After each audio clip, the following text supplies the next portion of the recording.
हमारी ज़िंदगी हमारे अच्छे विचारों से प्रभावित होती है। अच्छे विचारों और अनुशासन से ही हम अपनी ज़िंदगी को महान बनाते हैं। लेकिन अगर मनुष्य के भीतर गंदे विचार आए तो ज़िंदगी विपरीत दिशा में जाने लगती है। हमारे मन में गंदे विचार आते क्यों रहते हैं? हम नहीं चाहते, फिर भी मन में गंदे विचार आते रहते हैं।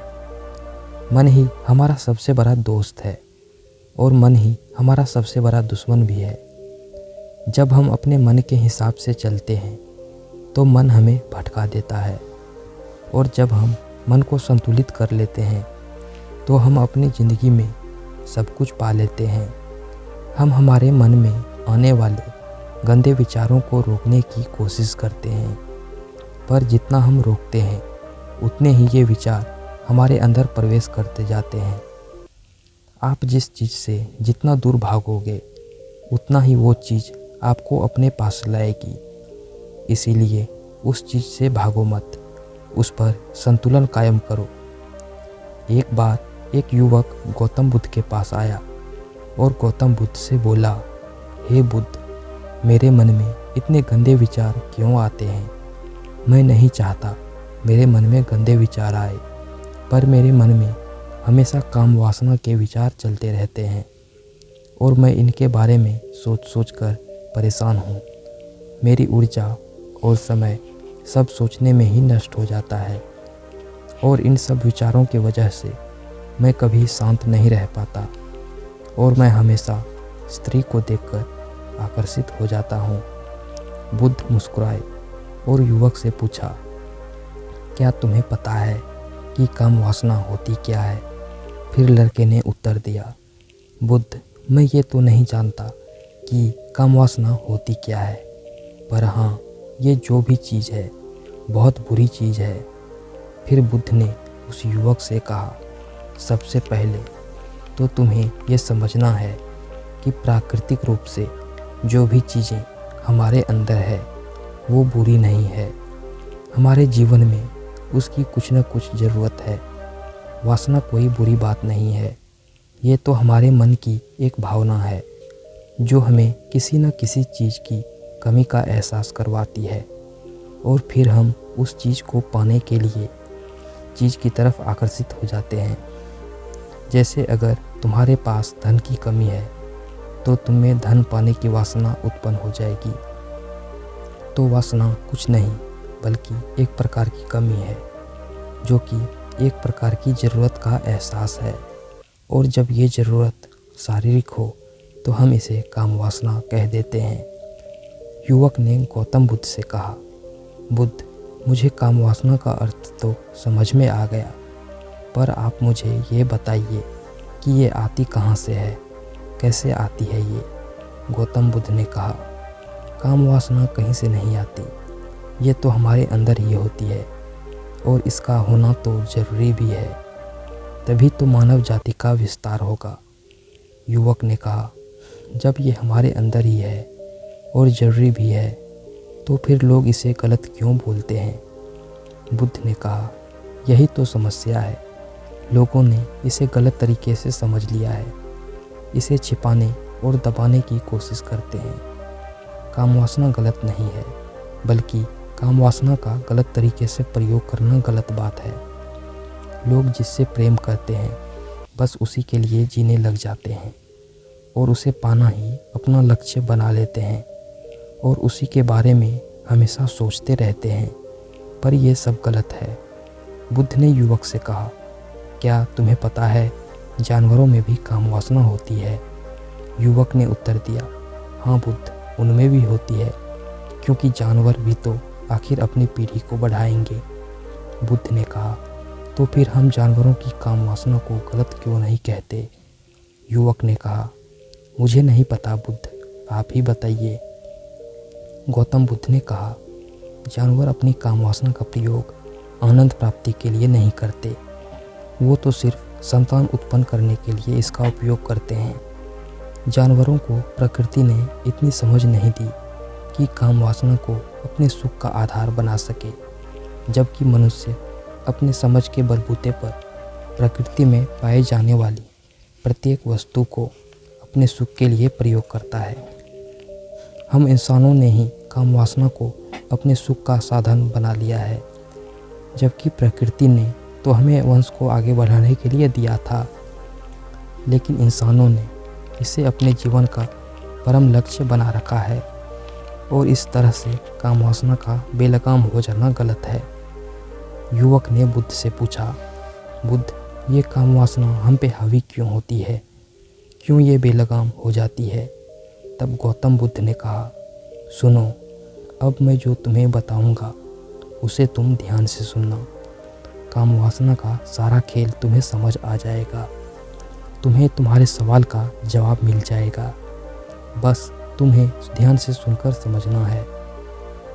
फिर गौतम बुद्ध उस युवक को बताना शुरू करते हैं। एक बार की बात है, एक आश्रम में एक गुरु और उनके शिष्य रहा करते थे। शिष्य रोजाना आश्रम के स्थित बाहर गांव में भिक्षा लेने के लिए जाते थे।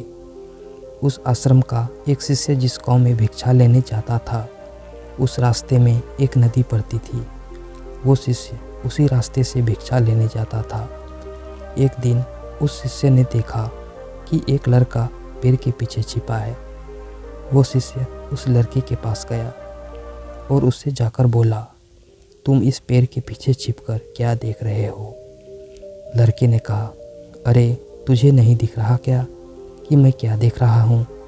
तब शिष्य ने नदी के तरफ देखा। वहाँ पर कुछ लड़कियाँ पानी भर रही थी। वो लड़कियाँ 14 से 15 साल की होगी। तब शिष्य ने उस लड़के से कहा, वहाँ पर लड़कियाँ पानी भर रही है, इसमें छिपकर देखने वाली बात क्या है? तब लड़का शिष्य को देखकर कहता है, अरे तुम्हें दिखाई नहीं देता परियां कैसे पानी भर रही है? जरा उसके अदाओं और कोमल शरीर को तो देखो, उसकी सुंदरता को देखो। शिष्य ने फिर नदी की तरफ देखा और इस बार शिष्य देखता ही चला गया। अभी तक तो उसे कुछ भी नज़र नहीं आ रहा था और वो बिल्कुल निर्भय था। उसे किसी भी बात का डर नहीं था, लेकिन अब वो छिपने लगा। वो लड़कियों को देखने लगा जैसे उसने कोई अपराध कर दिया हो, और जब वो छिपकर लड़कियों को देख रहा था, वो अचानक अंदर से कांप गया और खुद से कहा कि मैं ये क्या कर रहा हूँ? मैं जो कर रहा हूँ सही नहीं है, मुझे यहाँ से चले जाना चाहिए। और फिर वो जल्दी से वहाँ से चला गया। वो आश्रम पहुँच जाता है। आश्रम जाके वो अपने कार्यों में लग गया, लेकिन जो वो देखकर आया था वही उसकी आंखों के सामने बार बार आ रहा था। उसके मन में वही दृश्य चल रहा था। उसका मन वही सब देखने के लिए ललायित हो रहा था। उसका किसी भी काम में मन नहीं लग रहा था। सुबह होते ही वो जल्दी भिक्षा के लिए आश्रम से निकल जाता और नदी के किनारे वृक्ष के पास जाता, जहाँ पर वो लड़का वहाँ मौजूद होता। उसके साथ मिलकर वो लड़कियों को छुप छुप कर देखता था। अब वो शिष्य रोज़ ऐसा करने लगा। ये अब उसके रोज़ का काम हो गया। अब उस शिष्य का मन किसी भी काम में नहीं लगता था। वो हमेशा ऐसे ही किसी न किसी विचार में उलझा रहता था। आश्रम के किसी कार्य को ठीक से नहीं कर पाता था, न ही वो ठीक से सो पाता था और न ही ठीक से खाना खा पाता था। उसका मन बेचैन सा रहता था। उसका मन बार बार लड़कियों के सौंदर्य को देखने के लिए लालायित हो उठता था। जब गुरु भिक्षा देते तब भी शिष्य का मन वही और विचारों में डूबा रहता। गुरु ने अपने शिष्य के इन हरकतों को भांप लिया था। तब एक दिन गुरु ने अपने शिष्य को अपने पास बुलाया और कहा, आज से मैं भी तुम्हारे साथ भिक्षा मांगने जाऊंगा। तुम और मैं साथ साथ भिक्षा मांगने चलेंगे। तभी शिष्य ने गुरु को मना करते हुए बोला, नहीं गुरुदेव, आप परेशान क्यों हो रहे हो? मैं अकेला ही ठीक से भिक्षा मांग सकता हूँ। गुरु ने शिष्य से कहा, ठीक है, तुम अकेले ही भिक्षा मांगने जाओ। शिष्य वहाँ से तुरंत भिक्षा मांगने के लिए निकल गया। शिष्य के जाने के बाद गुरु भी आश्रम से निकल गए और शिष्य का पीछा करने लगे कि वो जाता कहाँ है, किससे मिलता है। ये सब देखने के लिए उसके पीछे पीछे चलने लगे। थोड़ी दूर चलने के बाद गुरु ने देखा उनका शिष्य एक लड़के के साथ एक पेड़ के पीछे अपराधी की तरह छिपा हुआ है। वह छिपकर कुछ देख रहा था। गुरु भी अपने शिष्य के पीछे छिपकर खड़े हो गए कि आखिर उनका शिष्य क्या देख रहा है। क्या देखने के लिए शिष्य अपराधी की तरह पेड़ के पीछे छिपकर देख रहा है। गुरु ने देखा उनका शिष्य पेड़ के पीछे छुपकर लड़कियों को देख रहा था जो कि नदी से पानी भर रही थी। तभी गुरु ने शिष्य को कहा, शिष्य, क्या तुम लड़कियों से भी भिक्षा लोगे? अपने गुरु की आवाज़ सुनकर शिष्य घबरा गया और उसके पसीने छूटने लगे। वो थर-थर कांपने लगा, जैसे चोर को चोरी करते समय रंगे हाथों पकड़ लिया हो। उस शिष्य की हालत खराब हो गई। वो कुछ भी नहीं बोल पा रहा था। दूसरा लड़का जो शिष्य के साथ था वो वहाँ से भाग गया था। शिष्य घबराया हुआ था। उसके मुंह से टूटे फूटे ही शब्द बाहर निकल रहे थे। वो अपने गुरु से नजरें भी नहीं मिला पा रहा था।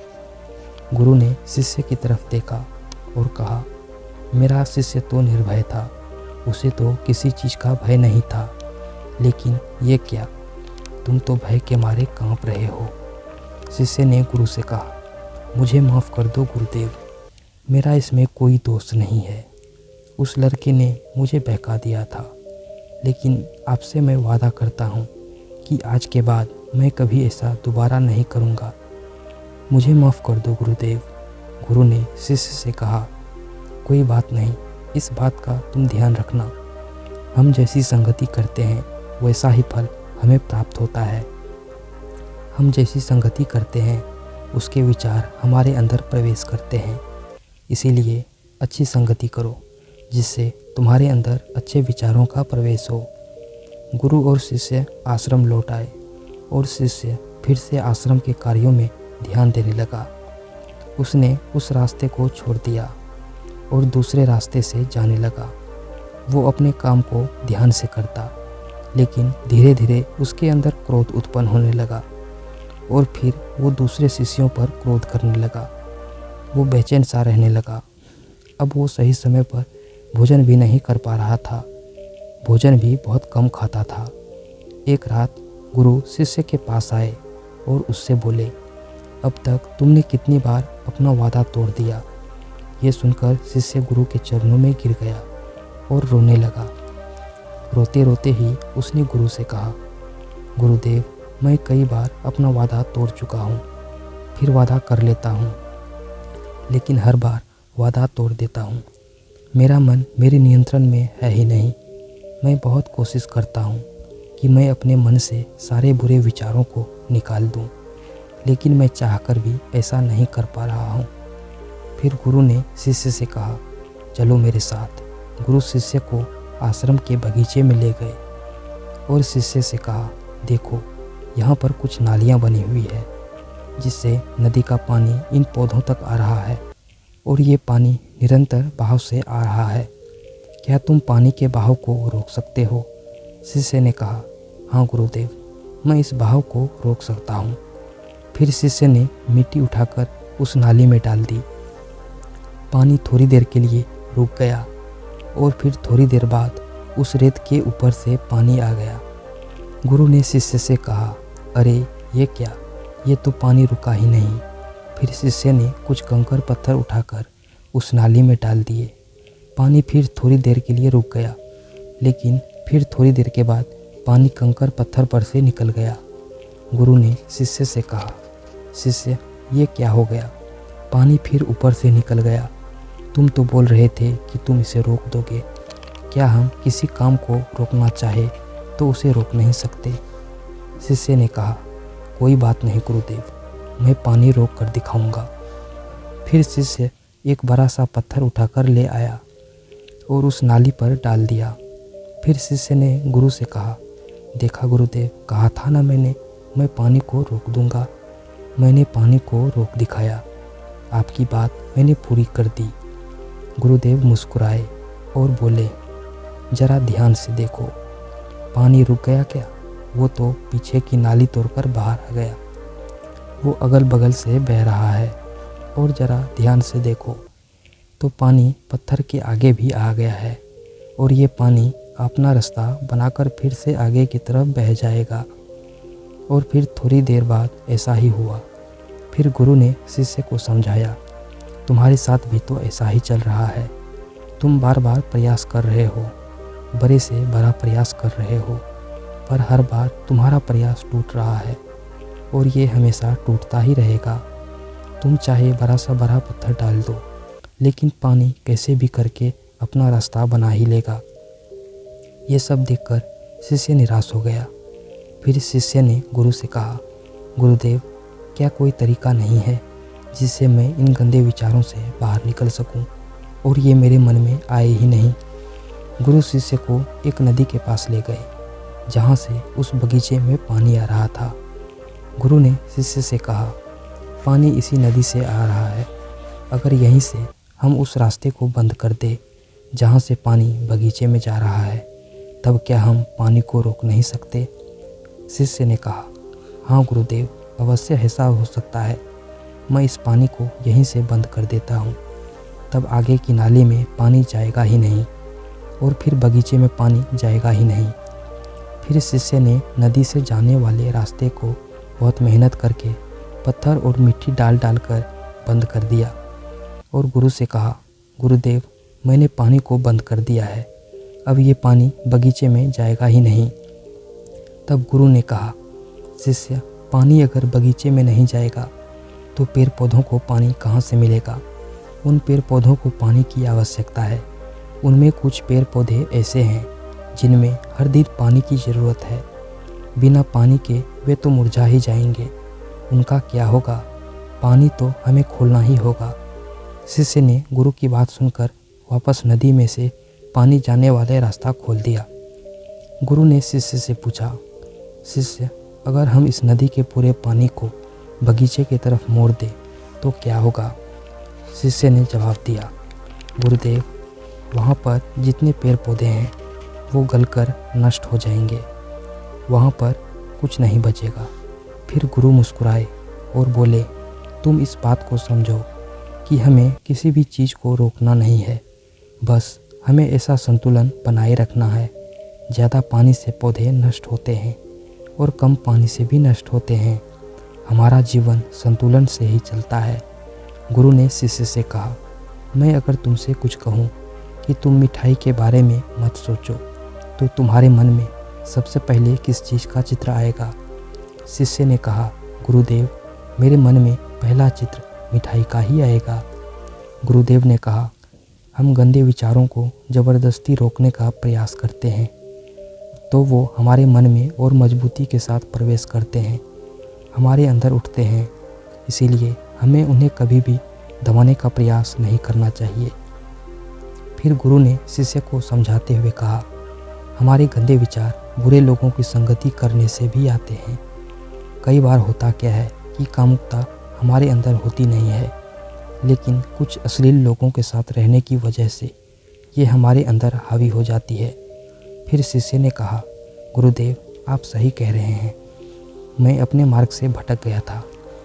फिर वो शिष्य उस रात बहुत चैन की नींद सोया। सुबह अपने कार्यों को पूरे मन से किया और सुबह वो शिष्य भिक्षा लेने के लिए उसी रास्ते से गया जहाँ वो लड़का आज भी पेड़ के पीछे छिपकर उन लड़कियों को देख रहा था। वो शिष्य उस नदी पर गया जहाँ वो लड़कियाँ पानी भर रही थी। उसने उस लड़कियों से पानी मांगा। उन लड़कियों में से एक लड़की ने पानी पिलाया। उस सन्यासी शिष्य के चरण छुए। शिष्य ने उसे आशीर्वाद दिया, तुम्हारा कल्याण हो। शिष्य का मन सकारात्मक ऊर्जा से भर गया। उसके चेहरे पर मुस्कान आ गई थी, जैसे कि उसे कुछ खोया हुआ वापस मिल गया हो। वो वापस अपने रास्ते से जाने लगा। तभी पीछे से वो लड़का आ गया जो पेड़ के पीछे छुपा हुआ था। वो शिष्य के पास आया और बोला, क्या बात है, आज तो तुमने नज़दीक से दर्शन कर लिए, तुम तो मुझसे भी आगे निकल गए। शिष्य ने कहा कि हम हमेशा दूसरे के दर्शन करने में ही व्यस्त रहते हैं, हम खुद के दर्शन कर ही नहीं पाते। तुम कब तक इस पेड़ के पीछे छुपते रहोगे? किसी को पसंद कर लो, उसे बोल दो, अगर वो भी तुम्हें पसंद करती है तो शादी कर लो, पर उससे पहले तुम कुछ बन जाओ, अपने आप को पहचान लो। ऐसे अपना समय बर्बाद मत करो। फिर वो लड़का रोज़ उस शिष्य से मिलने लगा और नदी पे जाना छोड़ दिया, और वो लड़का अपने जीवन में कुछ बनने के लिए संघर्ष करने लगा। तो तुमने देखा संगति का असर क्या होता है। अपनी संगति बदलो, अपने विचार बदलो। बुद्ध ने युवक से पूछा, क्या तुम्हें तुम्हारे सारे सवालों का जवाब मिल गया? तब युवक ने कहा, हाँ बुद्ध, आपका बहुत बहुत धन्यवाद। तब गौतम बुद्ध ने युवक से कहा, जब तुम्हारे मन में गंदे विचार आए तब तुम अपने आप को दोषी मत मानो। ये शरीर है और ये सब इसने हजारों वर्षों से सीखा है। एक केवल तुम्हारे सोच लेने से, शपथ लेने से ये टूटने वाला है नहीं, लेकिन तुम्हारे पास वो शक्ति है, वो ऊर्जा है जिसका तुम्हें संतुलन उपयोग करना है। तुम एक जीवित ऊर्जा हो जो कुछ भी अनुभव करने के लिए स्वतंत्र है, जो निर्माण करने के लिए स्वतंत्र है। इसीलिए तुम अपने आप को पहचानो। ये बोलकर गौतम बुद्ध मौन हो गए और वो युवक वहाँ से चला गया।